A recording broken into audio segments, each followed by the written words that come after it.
How to make a plan for managing debt after divorce. Hi, I'm Tim Blankenship with Divorce661.com. Divorce doesn't just divide assets, it also divides debt. And if you're not careful, leftover credit card balances, car loans, or joint accounts can quickly become a financial burden that follows you long after the paperwork is finalized. That's why it's critical to make a clear plan for managing debt as part of your post-divorce strategy. Start by listing out all debts: credit cards, personal loans, mortgages, car loans, and any unpaid taxes. Make sure to note whose name is on each account and whether the debt is joint or individual. Even if your divorce judgment assigns a debt to one spouse, creditors don't care what your court order says. If your name is on the account, you're still legally responsible for the balance. Where possible, aim to separate or refinance joint debts into individual accounts. That way, you can eliminate the risk of your ex missing payments and damaging your credit.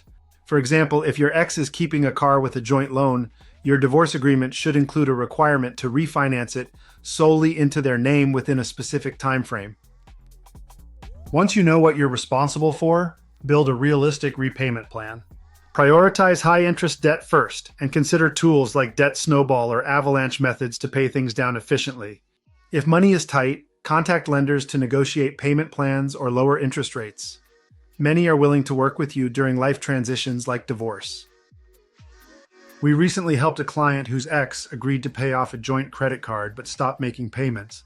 Because her name was still on the account, it damaged her credit and left her responsible. We guided her through filing a motion to enforce the judgment and helped her negotiate with the creditor to limit further damage. At Divorce 661, we don't just help finalize your divorce, we help you plan for what comes next. That includes managing debt, protecting your credit, and creating a clean financial break so you can move forward with peace of mind. If you're unsure how to handle debt after divorce or want help setting up a strategy, visit Divorce661.com to schedule your free consultation. We'll help you stay on track, avoid costly mistakes, and take control of your financial future.